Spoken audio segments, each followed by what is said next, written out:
গুরুচাঁদ ঠাকুর এই উড়াকান্দি বসে যদি লন্ডনের খবর জানতে পারে, তা আমাদের আর্য মহর্ষিরা কি এটা পারে নাই? পারে কিনা? গুরুচাঁদ ঠাকুর নিজে এই উড়াকান্দি একতলা বিল্ডিং এ বসে মীর সাহেবকে তার স্ত্রীকে দেখায়, সেই লন্ডনের স্ত্রীকে। তাহলে বুঝবেন সনাতন ধর্মের তত্ত্বটা কত বড় কঠিন তত্ত্ব। এখন দেখছেন হিন্দু মিডিয়া চ্যানেলটি সাবস্ক্রাইব করুন। এই মৈত্রেয় মুনির কাছে ধৃতরাষ্ট্র জিজ্ঞাসা করলেন, যেমন গান্ধারী জিজ্ঞাসা করেছিলেন কৃষ্ণের কাছে যে আমার শতপুত্র মল্ল কেন। ধৃতরাষ্ট্র জিজ্ঞাসা করছে, হে মুনিবর, আমার পুত্রদ্বয়ের মৃত্যু হলো কেন? গান্ধারীর পাপে গান্ধারীর পুত্র মরবে, ওই পুত্রের ভাগ তো আমারও আছে। কি কোনো মা কি একটা সন্তান জন্ম দিতে পারে? বাবা পারে? তাহলে কি মা আর বাবা লাগে না? মিথ্যা কথা, আপনাদের ভুল আছে। মা আর বাবাও পারে না, তিনজন ছাড়া একটা সন্তান জন্ম দিতে পারে না। কয়জন লাগে? দুইজনে কত চেষ্টা করে, বছরকে বছর 30 বছর চেষ্টা করেও একটা হয় নাই। আর ভগবানের কৃপা হয়েছে, বছর না করতে করতেই সন্তান কোলে এসে গেছে। রাধে রাধে। তাহলে কয়জনের কৃপা? কয়জন? না দুইজন? হ্যাঁ, কায়দা আছে। সনাতন ধর্ম এই ফ্যান খাওয়া না, এটা ঘি খাইতে হবে। ফ্যান খাওয়া ব্রেনে এই কাজ ঢুকবে না ব্রেনে। এটা সনাতন ধর্ম। এই তত্ত্ব অবলোকন করতে হলে সাধনা করতে হবে যে কথাটা কি, দুজনের দ্বারা কোনো সন্তান পৃথিবীতে আনা সম্ভব নয়। তাই ধৃতরাষ্ট্র জিজ্ঞাসা করছে, হে মুনিবর, আমার পুত্র মারা গেল কেন? আমার স্ত্রীর পাপ আছে, তার পুত্র মারা যাবে, ওই 150টা তো আমার 50টা বেঁচে থাকলেও তো আমি তবু সুখী। ধ্যান নেত্রে দর্শন করে দেখলেন পূর্বজন্মের আর্য মহর্ষিরা পূর্বজন্মের কথা জানতেন। আর্য মহর্ষিদের কথা বাদ দেন, এই সেই দিনকার কথা। গুরুচাঁদ ঠাকুরের কৃপা পাওয়া লোক অনেক এই বাংলাদেশে এখন আর বেঁচে নাই, প্রায় চলে গেছে। কি আছে কিনা আমার জানা নেই, যদিও দুই একজন থাকতে পারে কোনো দেশে, বাবা আমি জানি না, এটা আমার অপরাধ। গুরুচাঁদ ঠাকুর এই উড়াকান্দি বসে যদি লন্ডনের খবর জানতে পারে, তা আমাদের আর্য মহর্ষিরা কি এটা পারে নাই? পারে কিনা?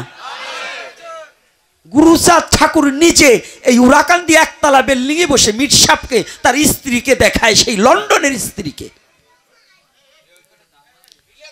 তাহলে বুঝবেন সনাতন ধর্মের তত্ত্বটা কত বড় কঠিন তত্ত্ব। এই জিনিসটা একটু ভিতরে হৃদয়ে ধারণ করে নিতে হবে।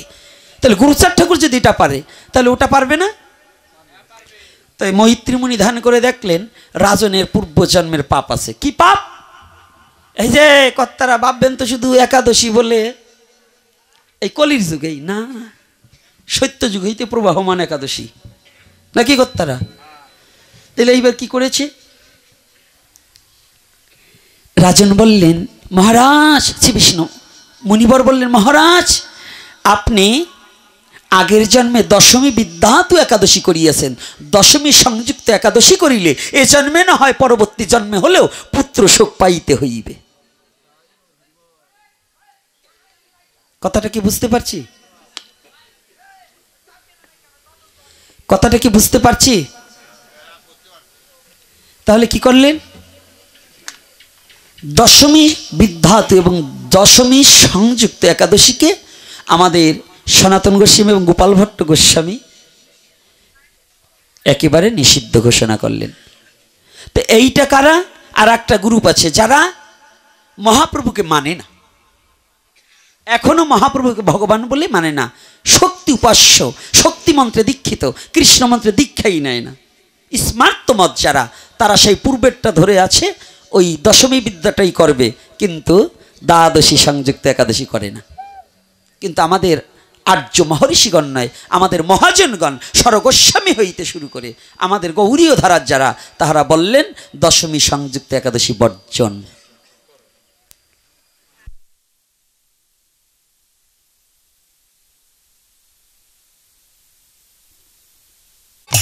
হরে কৃষ্ণ কৃষ্ণ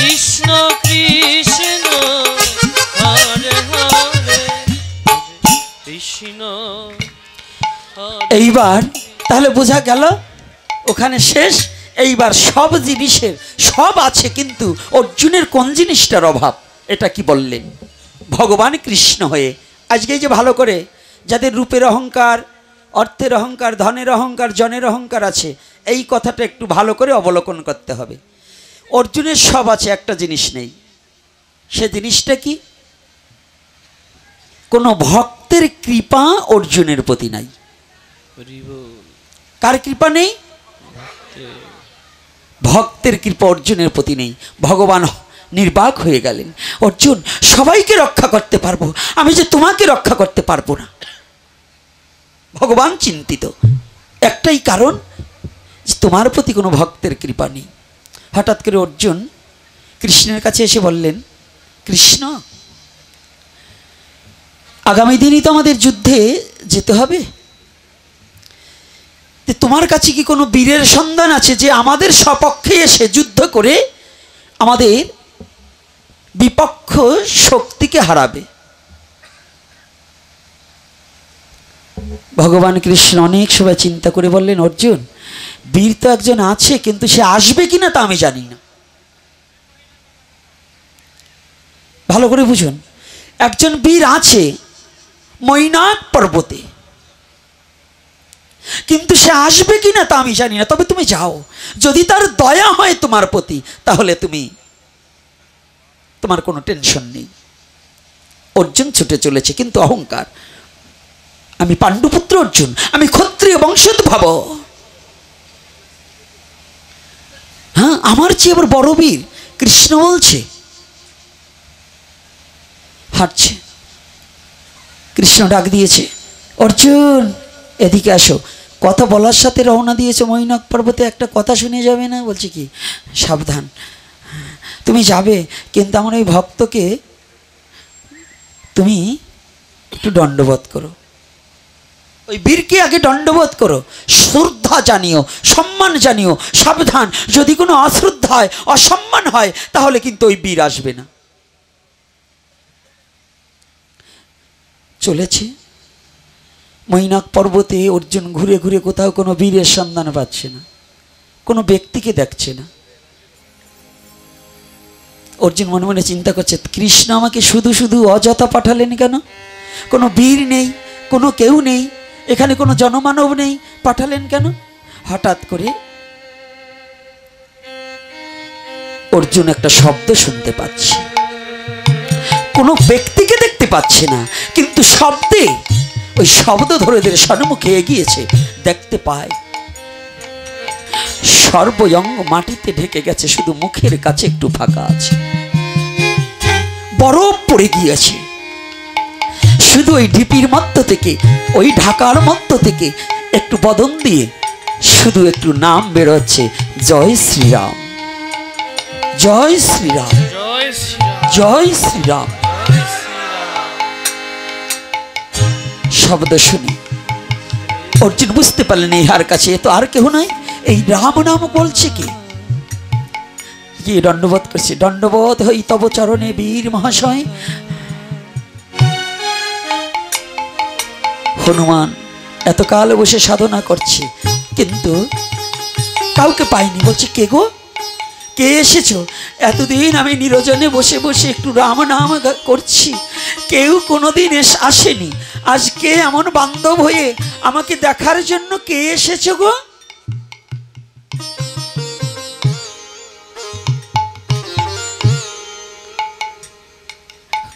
হনুমান হাতটা যখনই উঁচু করেছে, বরফ একটু সরে গেছে। অর্জুন দেখতে পায় হনুমান। অর্জুন মনে মনে চিন্তা করে, কৃষ্ণ পাঠালেন এমন একটা ব্যক্তির কাছে, সে নাকি যোদ্ধা, এ তো একটা হনুমান। হনুমান চোখটা মেলে বলছে, তুমি কে গো ভাই? তুমি কেন এসেছো? ও, আমি কেন এসেছি? আমি আসিনি, আমাকে কৃষ্ণ পাঠিয়েছে। যখনই বলেছে কৃষ্ণ পাঠিয়েছে না, হনুমান হাউমাউ করে চিৎকার উঠেছে, কৃষ্ণ কৃষ্ণ পাঠিয়েছে তোমাকে? হনুমান বসা ছিল, পশুকুলে জন্ম, কিন্তু কৃষ্ণ নামটি শোনার সাথে সাথে হনুমান ধুলায় গড়াগড়ি যাচ্ছে, ধুলার মাঝে পড়ে গিয়েছে।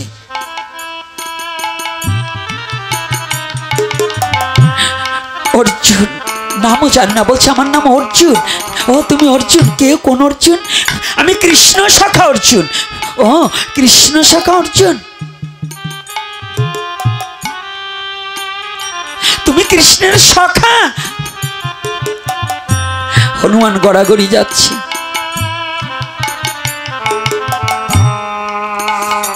হনুমান বলছে অর্জুন, আজ আমার প্রভু আমাকে ভোলেনি, আমার প্রভু আজও আমাকে মনে রেখেছে। এই হতভাগা পশুটার কথা আজও প্রভুর মনে আছে।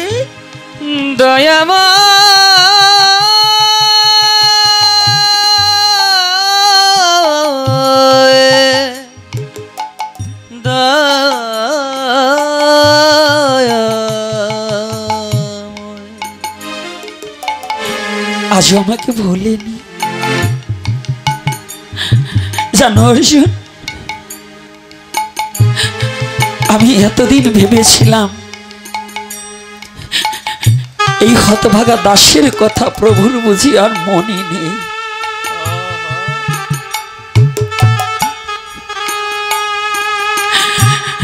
আমি সেই তিতা যুগ হইতে প্রভুকে দেখে আসছি।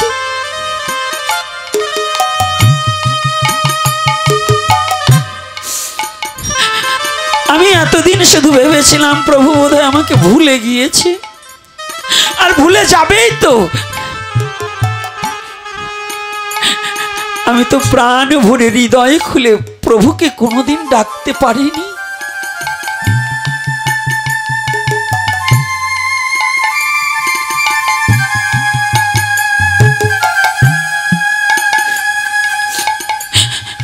এতদিন ভেবেছিলাম আমার কান্নার সুর বুঝি আমার প্রভুর কানে যায় না। ও বাবা, ও মা, এখান থেকে একটু আস্বাদন করতে হবে। হনুমান পশুকুলে জন্মগ্রহণ করেছে, কপিকুলে, বানর কুলে।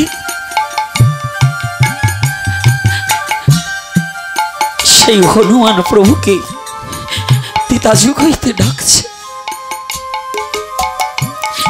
হনুমান বলছে, আমি ভেবেছিলাম প্রভু আমাকে ভুলে গেছে, আজও প্রভুর আমার কথা মনে আছে।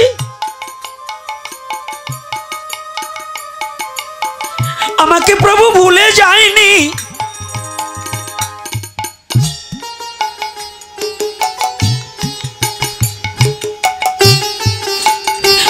অর্জুন, আমার দয়াময় কেমন আছে? নিজের কথা বলছে না, আমার দয়াময় কেমন আছে? অর্জুন মনে মনে ভাবছে, পশু তো, ও আবার দয়াময় প্রভুর সম্বন্ধে, কৃষ্ণ সম্বন্ধে কি জানে? প্রভু প্রভু বলে চিৎকার করছে। কৃষ্ণ অর্জুন তখনও জানে না কৃষ্ণকে। পশুকুলে হনুমান জানে, অর্জুন জানে না যে কৃষ্ণকে। বিশ্বরূপ দর্শনের আগে কখনোই অর্জুন জানে না কৃষ্ণকে। হনুমান গড়াগড়ি যাচ্ছে। অর্জুন, তুমি না একটু আগে কি বললে তুমি কৃষ্ণ শাখা অর্জুন? হ্যাঁ, একটিবার আমার কাছে আসো ভাই। তুমি আমার কৃষ্ণের শাখা হলে তুমি তো কৃষ্ণকে বক্ষে কত জড়িয়ে ধরেছো। তোমার গায়ে আমার কৃষ্ণের গন্ধ লেগে আছে।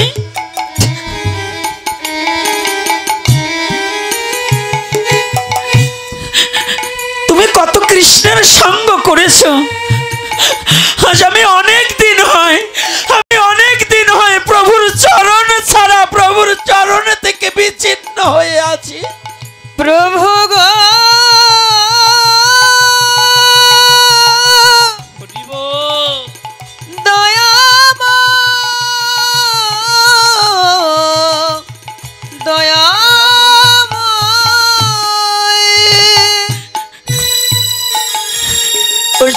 একটিবার আমার সম্মুখে দাঁড়াবে অর্জুন?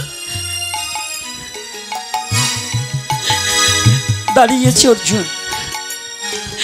হনুমান অর্জুনের দুখানা চরণ জড়িয়ে ধরেছে। তুমি না কৃষ্ণ শাখা অর্জুন,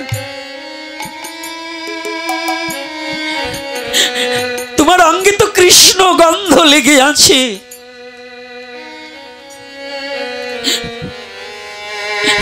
অর্জুনকে বক্ষে জড়িয়ে দিয়ে প্রেমালিঙ্গন দিয়েছে। অর্জুনের হনুমানের নাসিকা দ্বারা অর্জুনের গায়ের গন্ধ শুকে নিচ্ছে। কোন জায়গায় আমার কৃষ্ণ ধরেছে তোমাকে জানেন তো?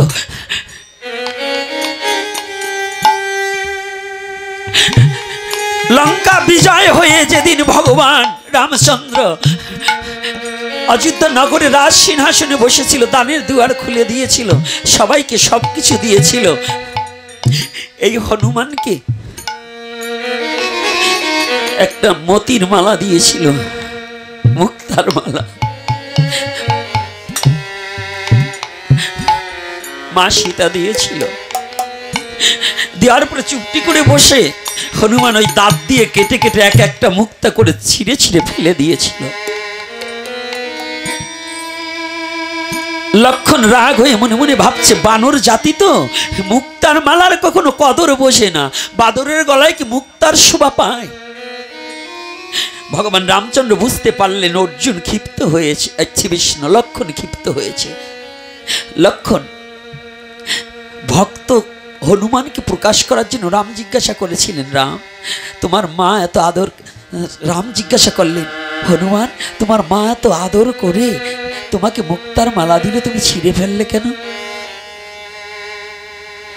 হনুমান দুটি চোখের জল ছেড়ে দিয়ে বলছে, প্রভু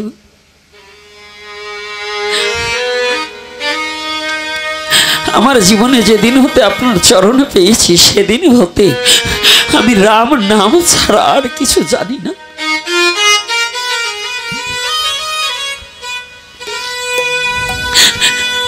আমি বনের বানর, আমি একমাত্র রাম নিবেদিত প্রসাদ ছাড়া আমার জীবনে আর কোনোদিন কিছু দেই না। আমি রাম নামের ধ্বনি ছাড়া কর্ণে আর কিছু কোনোদিন শ্রবণ করি না।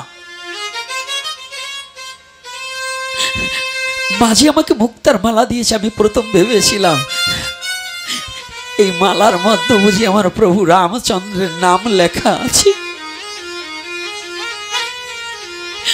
আমি এক একটা মুক্তাকে নাকের কাছে নিয়ে দেখি রাম গায়ের গন্ধ আছে কিনা, দেখিনি। কানের কাছে নিয়ে দেখি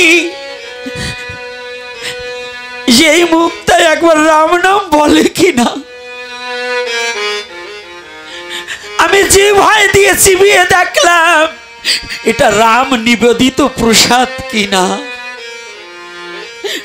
প্রভু আমি দেখলাম এই মুক্তার মাঝে আমার প্রভু রামচন্দ্রের কোনো গন্ধ নেই, তাই আমি মুক্তাকে পরিত্যাগ করে দিয়েছি।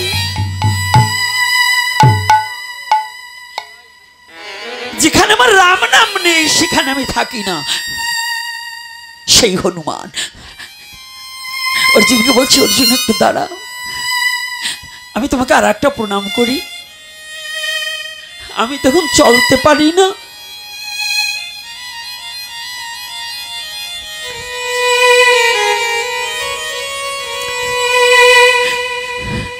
আমি এখন চলতে পারি না।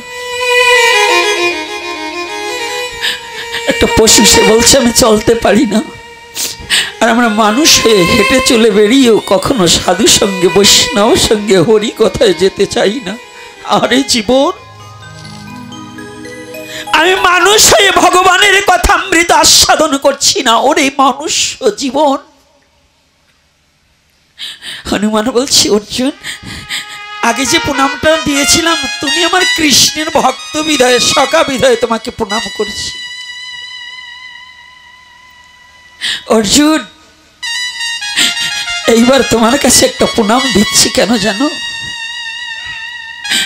তুমি না আমার কৃষ্ণের সখা, তুমি তুমি আমার কথা নিও। এখন যে প্রণামখানি তোমার চরণে দিলাম, এই প্রণামখানি তুমি গিয়ে আমার কৃষ্ণের চরণে পৌঁছাইয়া দিও। হরিবা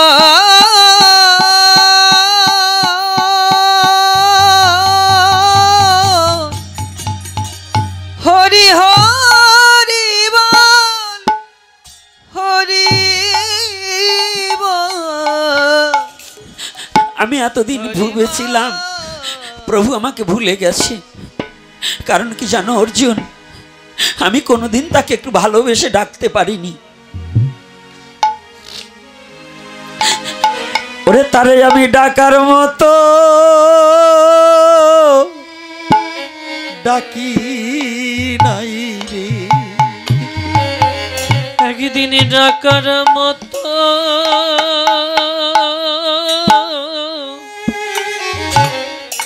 আমি ডাকি নাই রে। আমি ডাকার মতো একদিন ডাকার মতো ডাকি নাই রে, ডাকি নাই রে, ডাকি নাই রে। ওরে পশু কুলে আমার জন্ম বলে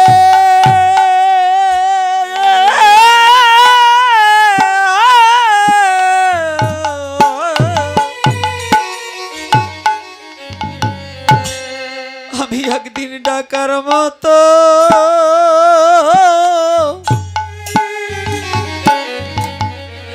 ডাকি নাই রে।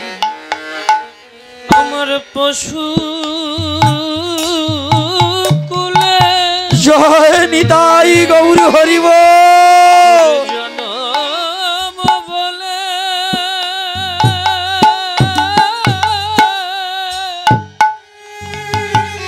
আমি ডাকার মতো একদিন ডাকার মতো ডাকি নাই রে। আমার পশু কুলে হা হা হা ওরে জনম বলে আমার জনম বলে বেশ বেশ হ্যাঁ গৌরে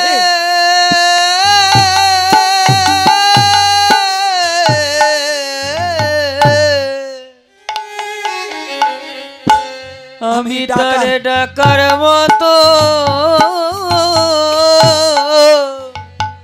ডাকি নাই রে। আমি কোনোদিন তাকে ডাকতে পারিনি, তবু প্রভু আমাকে মনে রেখেছে।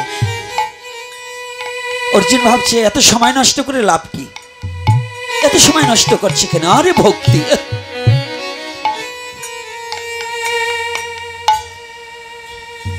অর্জুন কেন? আমি এসেছি, কৃষ্ণ পাঠিয়েছে। আপনারা কি বড় বীর? সম্মুখে কুরুক্ষেত্রের যুদ্ধ আগত, আপনি আমাদের সপক্ষে হয়ে বিপক্ষের জন্য যুদ্ধ করবেন।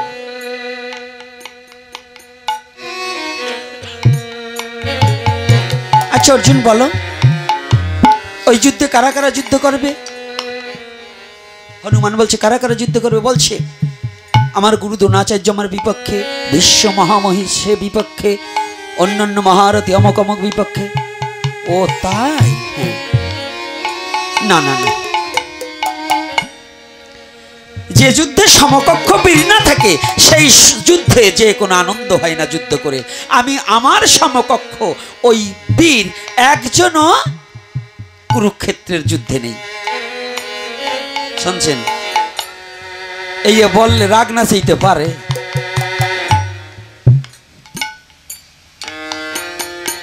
অর্জুনের তো খুব রাগ হয়েছে, এটা বান্দর বান্দরই হয়। ওর তো পশুকুলে জন্ম। আমি অর্জুন, আমার সম্বন্ধেই তোর জ্ঞান নাই। আর আমার গুরু দ্রোণাচার্য, আমার পিতামহ ভীষ্ম, কর্ণ সকলে এক একজন মহারথী, আর তাদের ওনার সমকক্ষ বীর ওখানে একজনও নেই। কৃষ্ণ এমন একটা জায়গায় আমারে পাঠিয়েছে, হাস মানে আমার হাস আসে, মানে মনে মনে ভাবছে। কিন্তু আর কিছু না বলে অর্জুন চলে এসেছে। কৃষ্ণ জিজ্ঞাসা করেছে, আচ্ছা অর্জুন কি বীরের সাথে দেখো?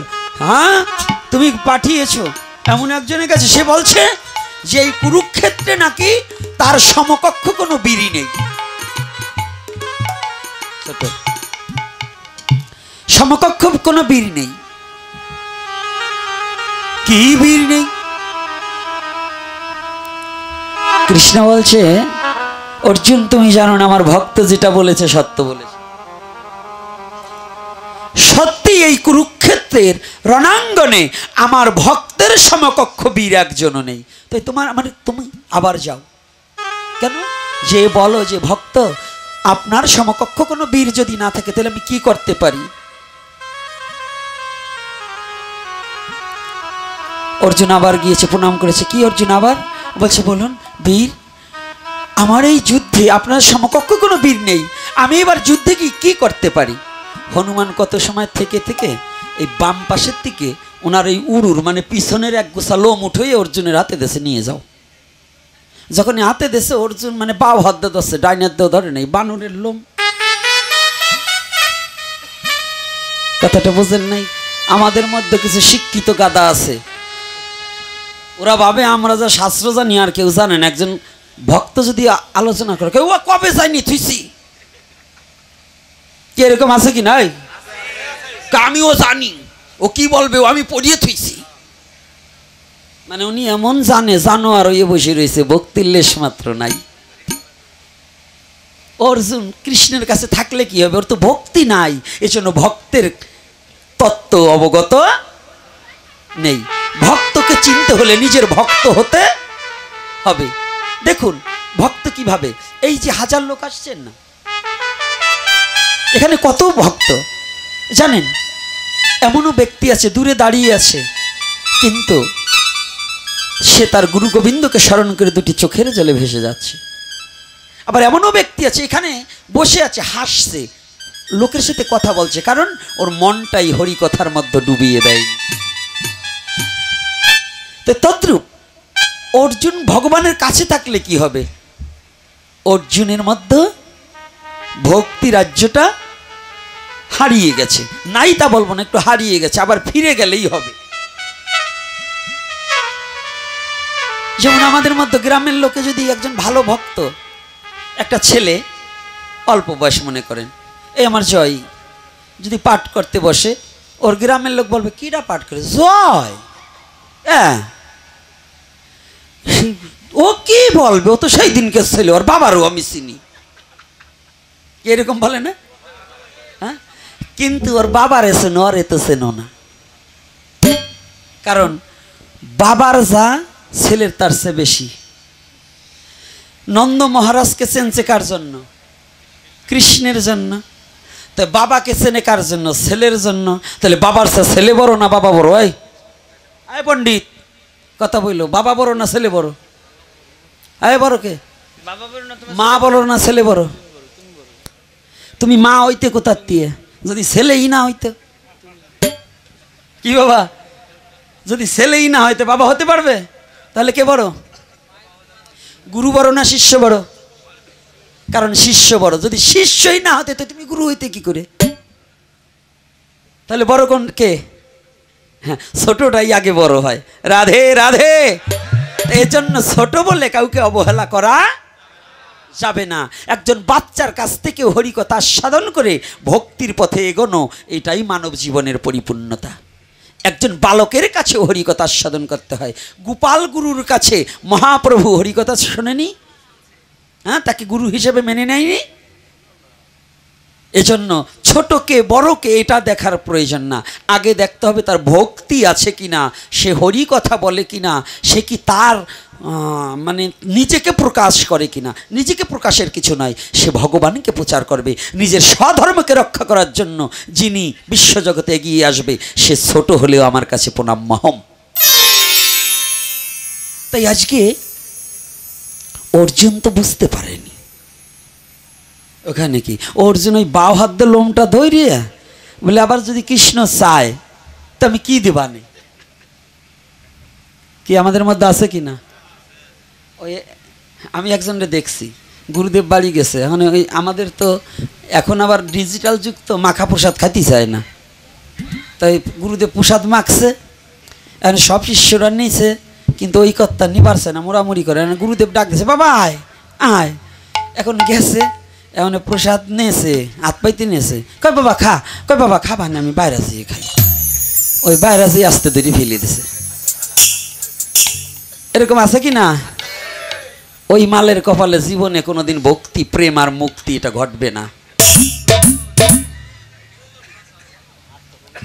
কি বুঝেন তো রাধে রাধে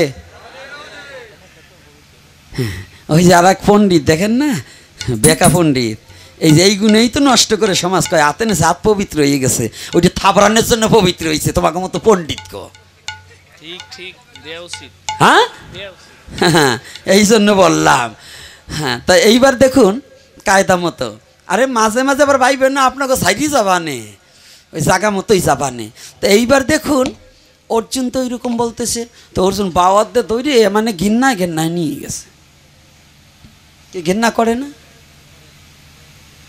বুঝেন তো আমার সনাতন ধর্মে কিন্তু লজ্জা ঘৃণা ভয় তিন থাকিতে কৃষ্ণ কৃপা নয় এখন লজ্জা মানে এই নয় যে শর্ট প্যান্ট পরে ঘুরিয়ে বেড়াবা এই নয় মশারিতে না পরে ঘুরিয়ে বেড়াবা এই নয় লজ্জা নিবারণ মানে কি লজ্জা মানে কি বলছে কোন লজ্জা তুমি এই লজ্জাটা করো না যে সাধু সঙ্গে আমি যাব না আমার ওখানে গেলে কেমন লাগবে এই লজ্জাটাকে পরিত্যাগ করে তুমি সাধুর সঙ্গে যাও ঘৃণাটাকে পরিত্যাগ করো কোন ঘৃণা যেন তোমাকে এমন কোনো ঘৃণায় ড্রেনের প্রসাদ যদি প্রসাদ হয় যদি সে কৃষ্ণ নিবেদিত প্রসাদ হয় তাহা যেন ড্রেনে পড়লেও যেন তাহা তুলে খেতে পারো তার প্রতি যেন কোনো মতে ঘৃণার সৃষ্টি না হয় এইটাকে পরিত্যাগ করো ভয় কিসের ভয় আজকে যারা ভয়ে সনাতন ধর্মে তোমাকে বলছে তুমি ভয় করো না যে মৃত্যুর জন্য তুমি ভয় করছো ঘরে বসে থাকলেও তোমার মৃত্যু হবে 4 তলার উপরে থাকলেও মৃত্যু হবে 10 তলায় থাকলেও মৃত্যু হবে এসি রুমে থাকলেও মৃত্যু হবে আর গাছতলায় থাকলেও মৃত্যু হবে তবে তুমি মৃত্যুর ভয়কে উপেক্ষা করে তুমি সত্যের সন্ধানে বেরিয়ে পড়ো একমাত্র সাধুগুরু বৈষ্ণবের সঙ্গ করো তবেই যদি জীবন উন্নতি হয় কথাটা কি বোঝা যাচ্ছে রাধে রাধে কিন্তু লজ্জা ঘৃণা ভয় এই না যে ঘৃণা ত্যাগ করবার বলছে আমি মদের বোতল নিয়ে এগুলো নয়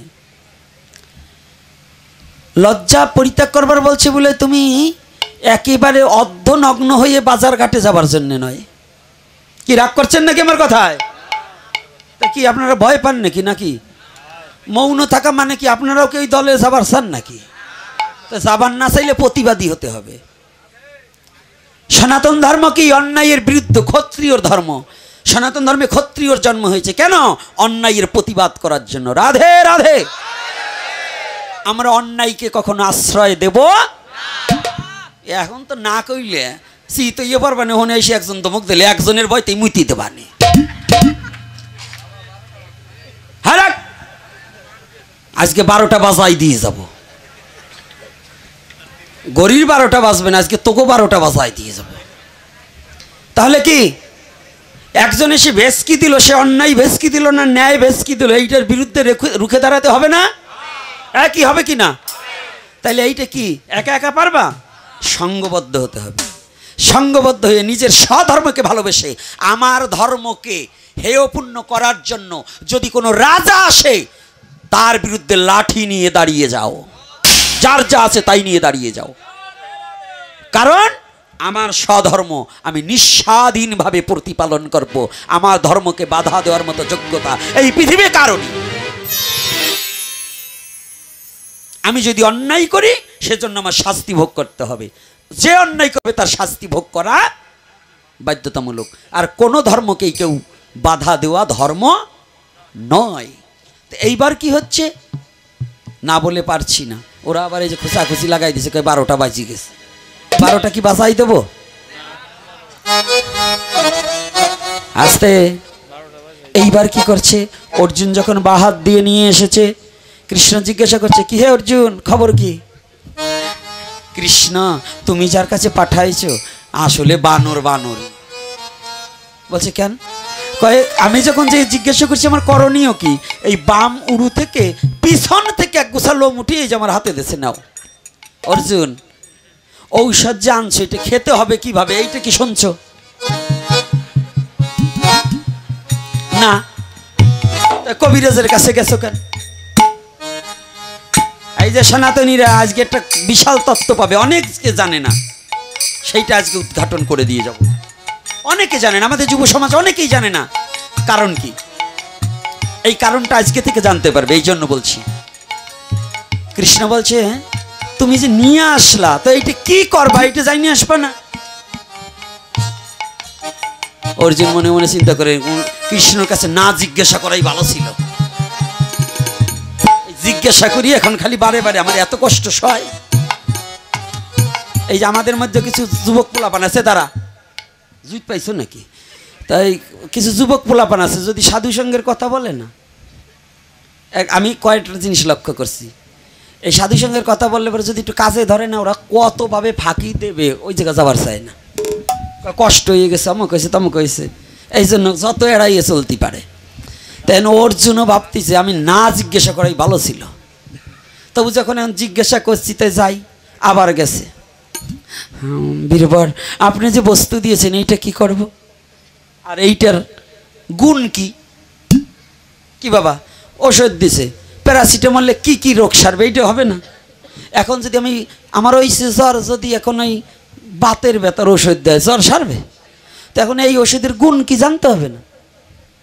বলছে, অর্জুন, আমি তোমাকে যে বস্তুটা দিছি এটার গুণ আগে শোনো, আর এইটা কি করবা আগে শোনো, তারপরে তুমি নিয়ে যাও। বলছে কি? বলছে এইটা নিয়া তুমি আর আমার ভগবান কৃষ্ণ যে রথে থাকবে, ভগবান যে রথের পরিচালক হয়ে রথ পরিচালনা করবে, তুমি সেই রথের যোদ্ধা হয়ে যে রথে বসে যুদ্ধ করবে, ওই রথের একেবারে সর্বচূড়ার উপরে এই লোমগুচ্ছ বেঁধে রাখবে। তারপরে বলছে, প্রতিদিন তুমি এই রথখানা পরিচালনা করে যদি ওই কুরুক্ষেত্রের মাঠে ঘুরলে দাও, যদি ওই আমার এই লোমগুচ্ছর সিলিক দেয়, মানে ঝলক দেবে, এই ঝলকে এক এক অক্ষয়িনী সৈন্য মরে যাবে। শুনছো কথা? এই অর্জুনের বিশ্বাস হয়, এই অর্জুনের বিশ্বাস হয়। তো অর্জুন তারপরে বলছে, সাবধান, এইটা রাখবা তুমি যে রথে থাকবা ওই রথের ধ্বজায়। যখনই বলছি ওই ধ্বজায়, ওই ধ্বজার কথা যখন বলেছে না, অর্জুন নিয়ে গেছে। কৃষ্ণ জিজ্ঞাসা করছে, অর্জুন কি হলো, কি বলেছে? কৃষ্ণ বলেছে, তুমি আর আমি যে রথে থাকবো ওই রথের সবার উপরে ধ্বজায় এই লোমগুচ্ছ বাঁধা থাকবে। আর এই গুণ নাকি এই। অমনি কৃষ্ণ রথ থেকে নেমে অর্জুনকে জড়িয়ে ধরেছে। অর্জুন, আজ আমি নিশ্চিন্ত হলাম যে এই যুদ্ধে তোমার জয় হবে, এই যুদ্ধে তোমার প্রাণ রক্ষা পাবে। আমি এতদিন চিন্তিত ছিলাম তোমাকে রক্ষা করতে, আমি কৃষ্ণও পারতাম না। আজ আমার ভক্তের কৃপা তোমার প্রতি যখনই হয়েছে, আজ আমি নিশ্চিন্তে ঘুমাতে পারবো। আমি নিশ্চিন্তায় থাকলাম যে তুমি এই যুদ্ধে অনিবার্য জয় হবে। বলছি কেন? ও কৃষ্ণ কেন? বলছে, আমার ভক্তের কথা তুমি জানো না অর্জুন। আমার ভক্ত যেটা বলেছে এটা চিরন্তন সত্য। তবে শোনো অর্জুন, তুমি আগে এই লোমগুচ্ছকে একটু দণ্ডবধ করে যাও, ওই ধ্বজায় বেঁধে আসো। এই রথের নাম আজ থেকে হবে কপিধ্বজ। শ্রীকৃষ্ণ যে রথে, অর্জুনের রথের নাম কি? এই অর্জুনের রথের নাম কি? কপিধ্বজ। কেন কপিধ্বজ হলো? কেন কপিধ্বজ হলো? এই যে তার মূল আলোচনাটা। যে কপিধ্বসরথ কেন হলো তার নাম। তো এই জন্য ভগবান কৃষ্ণ অর্জুনকে নির্দেশ দিলেন, যাও অর্জুন, তোমার আজ থেকে ভক্তের কৃপা হয়ে গেছে, তুমি আর ভয় পেও না, এই যুদ্ধে তোমার অনিবার্য জয় হবেই। তবে আমাদেরও ভক্তের কৃপা ভিন্ন কখনো ভগবানের কৃপা পাওয়া সম্ভব নয়।